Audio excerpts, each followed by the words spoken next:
A bateria é um dispositivo que produz e armazena certa quantidade de energia por meio de uma reação de oxidação e de redução, gerando assim uma corrente elétrica. Entretanto, com o passar do tempo, o material que sofre oxidação e redução vai diminuindo. Logo, o dispositivo para de gerar corrente elétrica. Contudo, a bateria pode ser recarregada, caso seja ligada a uma fonte de energia externa. Assim, os componentes do redutor voltam à sua originalidade.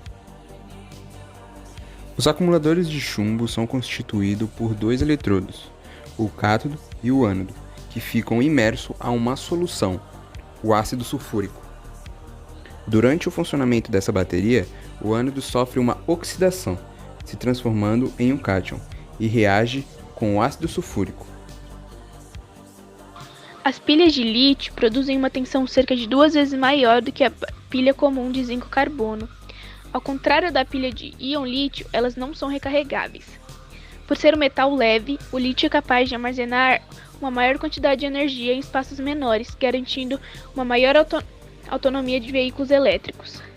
Quando a pilha é ligada, os íons de lítio se movem do ânodo para o cátodo através de um eletrólito, dando lugar à diferença de potencial que produz a corrente. As pilhas de íons do lítio são populares nos dias de hoje. Podem ser encontradas em notebooks, smartphones, drones, veículos elétricos e entre outros. As pilhas de lítio oxidam internamente o tempo todo devido aos processos químicos a que estão sujeitos. Essa é uma das causas que limitam a sua vida útil, que é em média situada entre 3 e 4 anos. Além de que as pilhas de lítio podem causar muito lixo eletrônico por ter uma pouca duração. Bom, a galvanização é um processo que ocorre quando o zinco reveste um metal para protegê-lo contra a corrosão, melhorar sua aparência e também prolongar o tempo de vida útil do material. Um exemplo disso é o parafuso de ferro galvanizado pelo zinco. A montagem da galvanização só ocorre para impedir que a ferrugem se forme, e a ferrugem é formada quando o ferro metálico se oxida e vira ferro mais 2 ao entrar em contato com o oxigênio do ar e a água.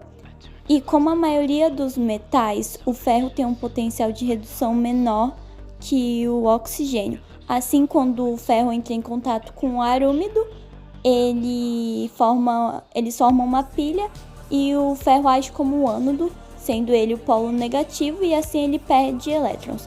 E o oxigênio age como o cátodo, sendo o polo positivo e ganhando elétrons. Então, basicamente, como eu expliquei, a ferrugem só acontece porque o ferro se oxida. Então, quando uma peça passa pela galvanização, o zinco impede que o ferro se oxide e entre em contato com o ar e com a água. O impacto ambiental que a galvanização traz é que a água serve como base para que esse processo ocorra. Então, quando chega ao fim do processo, a água está cheia de substâncias que são os metais pesados e tóxicos. E se eles forem jogados incorretamente no meio ambiente, podem contaminar ar, lençóis freáticos, corpos de água e animais que vivem no meio aquático que a água contaminada foi jogada. E também pode trazer impacto nos seres humanos, causando doenças como a osteoporose e tumores cancerosos. Uma informação bônus é que existem vários tipos de galvanização, mas as que são mais utilizadas são a galvanização a fogo e a galvanização a frio. A galvanização a fogo ocorre quando a peça é mergulhada num banho de zinco para impedir que ela entre em contato com ar úmido, e a galvanização a frio ocorre para dar pequenos retoques em peças galvanizadas. E sobre a galvanização é isso.